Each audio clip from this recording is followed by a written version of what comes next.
kelas 5 APP jurusan akuntansi, program studi akuntansi sektor publik.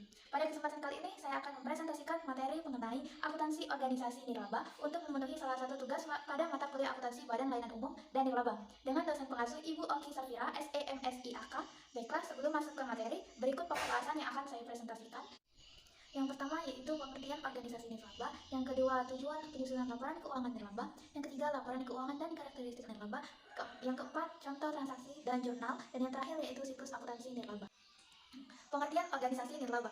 Organisasi nirlaba atau organisasi non-profit adalah suatu organisasi yang bersasaran pokok untuk mendukung suatu isu atau perihal di dalam menarik perhatian publik untuk suatu tujuan yang tidak komersil, tanpa ada perhatian terhadap hal-hal yang bersifat mencari laba atau moneter. Organisasi nirlaba dapat dibagi menjadi 3 jenis organisasi, yaitu yayasan, perkumpulan, dan organisasi kemasyarakatan. Jadi teman-teman, organisasi nirlaba itu merupakan sebuah organisasi yang tidak memiliki tujuan mendapatkan laba atau keuntungan dari kegiatan yang dijalankan pada organisasi akuntansi nirlaba, juga bersifat sukarela, sehingga modal yang dimiliki berasal dari donatur atau penyumbang secara sukarela tanpa mengharapkan keuntungan kembali. Tujuan penyusunan laporan keuangan nirlaba yang pertama yaitu menyediakan informasi yang relevan untuk memenuhi kepentingan para penyumbang, anggota entitas nirlaba, kreditor, dan pihak lain yang menyediakan sumber daya bagi entitas nirlaba. Yang kedua yaitu untuk menyajikan informasi mengenai jumlah dan sifat aktiva, kewajiban dan aktiva bersih suatu organisasi, pengaruh transaksi, peristiwa, dan situasi lainnya yang mengubah nilai dan sifat aktiva bersih, jenis dan jumlah arus masuk dan arus keluar sumber daya dalam satu periode, dan hubungan antara keduanya. Yang terakhir yaitu cara suatu organisasi mendapatkan dan membelanjakan kas, memperoleh pinjaman dan melunasi pinjaman, dan faktor lain yang berpengaruh pada likuiditasnya usaha jasa suatu organisasi. Selanjutnya yaitu laporan keuangan dan karakteristiknya. Berdasarkan ISAK 35, laporan keuangan yang dihasilkan dari siklus akuntansi entitas berorientasi nirlaba antara lain yang pertama yaitu laporan posisi keuangan atau neraca, yang kedua laporan penghasilan komprehensif, yang ketiga laporan perubahan aset neto, yang keempat laporan arus kas, dan yang terakhir atau yang kelima yaitu catatan atas laporan keuangan. Laporan posisi keuangan bertujuan untuk memberikan informasi tentang aset, liabilitas, dan aset neto dalam periode tertentu. Laporan posisi keuangan mencangkup secara keseluruhan dan menyajikan total aset, liabilitas, dan aset neto. Yang pertama yaitu aset memiliki nilai ekonomis serta menunjang aktivitas entitas dapat dihitung secara nominal. Bila memperoleh dan menghitung nilai wajarnya berdasarkan kondisi objektif, penyajian aset terdiri dari kas dan setara kas, piutang, persediaan, sewa. Yang kedua yaitu ada liabilitas. Liabilitas atau utang adalah kewajiban entitas pada suatu pihak yang belum terselesaikan. Utang adalah sumber dana yang digunakan untuk mendukung aktivitas entitas dan diperoleh dari kreditor. Penyajian liabilitas terdiri dari utang, pendapatan diterima di muka, utang lainnya, dan utang jangka panjang. Yang ketiga itu aset neto. Pada umumnya aset neto adalah modal yang diperoleh dari aset lain, dari aset dikurangi liabilitas. Namun dalam laporan posisi keuangan entitas, aset neto dapat dibagi menjadi yang pertama aset neto tanpa pembatasan. Itu merupakan aset yang tidak memiliki pembatasan atas penggunaan aset tersebut. Pada umumnya aset neto tanpa pembatasan meliputi pendapatan jasa, pendapatan dari sumbangan, penjualan aset, dan sejenisnya. Pendapatan dari investasi dan dana tersebut dapat digunakan untuk memenuhi segala kebutuhan entitas. Batasan terhadap penggunaan aset bisa berasal dari sifat entitas nirlaba, lingkungan operasi, dan tujuan entitas yang tercantum dalam akte pendirian serta dari perjanjian kontraktual dengan pemasok, kreditur, dan pihak lain yang berhubungan dengan entitas. Informasi mengenai batasan-batasan tersebut umumnya disajikan dalam catatan atas laporan keuangan. Yang kedua yaitu aset neto dan pembatasan. Nah, ini merupakan aset yang penggunaannya dibatasi oleh pemberi sumber daya, misalkan pembelian tanah atau bangunan, karya seni, dan sesuatu yang diberikan dengan tujuan tertentu untuk dirawat dan tidak dijual. Ada 2 format yang disajikan dalam laporan posisi keuangan, yaitu yang pertama format A, secara terpisah menyajikan informasi pos penghasilan komprehensif lain sebagai bagian dari aset neto tanpa pembatasan dari para pencari dana. Yang kedua yaitu format B, tidak menyajikan informasi pos penghasilan komprehensif secara terpisah. Informasi penghasilan komprehensif lain tersebut disajikan oleh entitas berdasarkan dengan kelas aset netonya. 2. Laporan komprehensif. Dalam ISAK 35 menggunakan istilah laporan penghasilan komprehensif sebagai pengganti istilah dari laporan aktivitas dalam versi PSAK 45. Laporan penghasilan komprehensif menggambarkan kenaikan dan penurunan manfaat ekonomis entitas nirlaba yang berasal dari penerimaan atau pendapatan dan pengeluaran atau beban.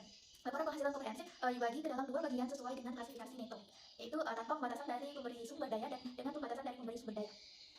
Ada 2 format laporan penghasilan komprehensif yang disajikan sebagai contoh dalam lampiran ISAK atau ISAK 35. Setiap format memiliki keunggulan. Yang pertama itu format A, menyajikan informasi dalam bentuk kolom tunggal. Format A ini menggunakan penyusunan laporan secara komparatif, atau format B yaitu menyajikan informasi sesuai dengan klasifikasi aset neto.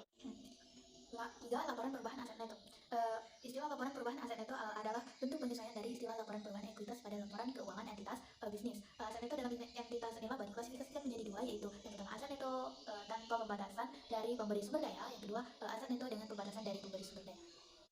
Yang keempat yaitu arus kas. Laporan arus kas entitas nirlaba sama dengan laporan arus kas untuk entitas bisnis, di mana arus kas dibagi ke dalam 3 aktivitas, yaitu aktivitas operasi, aktivitas investasi, dan aktivitas pendanaan. Metode penyusunan laporan arus kas dapat menggunakan 2 metode, yaitu metode langsung dan metode tidak langsung. Yang kelima yaitu catatan atas laporan keuangan atau CLK.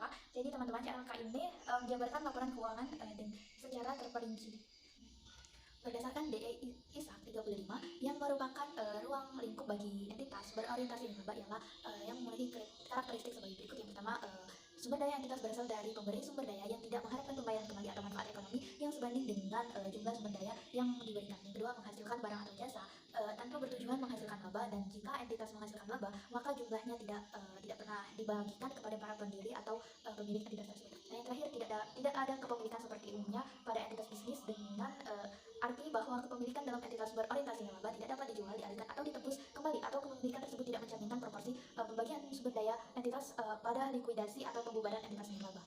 Contoh transaksi dan jurnal. Pada 3 September 2021, Yayasan Aksari mengadakan bazar dan penggalangan dana untuk pendidikan anak di daerah terpencil dengan biaya antara lain biaya cetak brosur sebesar 1 juta, biaya informasi sebesar 100.000, biaya sewa lokasi bazar sebesar 3 juta, hanya sewa tidak terjadi pengalihan hak atas tanah dan atau bangunan sehingga tetap dikenakan PPh sebesar 100%. Maka jumlahnya yaitu biaya cetak brosur sebesar 1 juta di debit, biaya transportasi sebesar 300.000 di debit, biaya sewa lokasi sebesar 3 juta di debit, utang PPh sebesar 300.000 di kredit, dan kas di tangan sebesar 4 juta di kredit. Pada 7 September 2021, Yayasan mengeluarkan cek uang muka kerja untuk staf lapangan dalam rangka realisasi kegiatan pemberdayaan anak sekolah sesuai dengan MOU sebesar 23 juta, dan staf lapangan YO untuk kegiatan pengadaan buku bacaan perpustakaan dusun sebesar 15 juta. Maka jumlahnya yaitu uang muka kerja YIA sebesar 23 juta di debit, uang muka kerja YO sebesar 15 juta di debit, pada kas di bank sebesar 38 juta di kredit. Berikutnya yaitu 10 Oktober 2021, Yayasan menerima laporan pertanggungjawaban program YOYO atas kegiatan pengadaan buku bacaan yang telah memakan biaya sebesar 22.500, maka dicatat biaya pengadaan buku sebesar 15 juta di debit, maka uang muka kerja YOYO sebesar 15 juta di kredit. Selanjutnya yaitu pada 11 Oktober 2021, Yayasan membayar uang jasa konsultan pendidikan PT EKA yang ber-NPWP via transfer senilai 10 juta dan menerbitkan bukti potongan PPh pasal 23. Maka jumlahnya itu biaya jasa konsultan sebesar 10 juta di debit, dan pada hutang PPh sebesar 200.000 di kredit, dan kas di bank sebesar 9.800.000 di kredit. Secara akuntansi sebesar sebagaimana diatur dalam PMK dan peraturan Dirjen Pajak nomor jika pada akhir periode terdapat sisa lebih yang diterima yang akan digunakan untuk pembangunan dan pengadaan sarana dan prasarana kegiatan pendidikan atau penelitian dan pengembangan dialihkan ke akun dalam pengembangan dan pengadaan sarana dan prasarana kegiatan pendidikan atau penelitian dan pengembangan.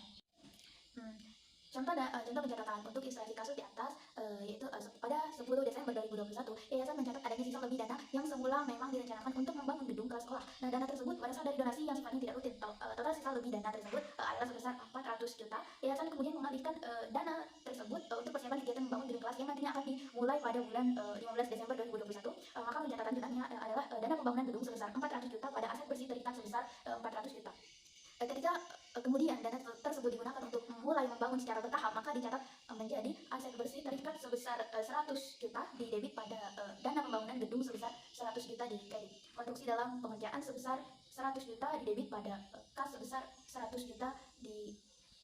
Selanjutnya teman-teman, di sini ada siklus akuntansi nirlaba. Nah, siklus akuntansi nirlaba pada entitas nirlaba hampir sama dengan siklus akuntansi pada umumnya. Siklus akuntansi nirlaba dikelompokkan dalam 3 tahap, yaitu yang pertama tahap pencatatan, terdiri dari kegiatan pengidentifikasian dan pengukuran dalam bentuk transaksi dan buku pencatatan, kegiatan pencatatan bukti transaksi ke dalam buku jurnal, dan memindah bukukan atau posting dari jurnal berdasarkan kelompok atau jenisnya ke dalam akun buku besar. Nah, yang kedua itu tahap pengisaran, terdiri dari penyusunan neraca saldo berdasarkan akun-akun buku besar, pembuatan air jurnal penyusunan kertas kerja, pembuatan air jurnal penutup, membuat neraca saldo setelah penutupan, membuat air jurnal kembali, dan yang terakhir yaitu tahap laporan yang terdiri dari laporan posisi keuangan, laporan penghasilan komprehensif, laporan arus kas, dan catatan alas laporan keuangan.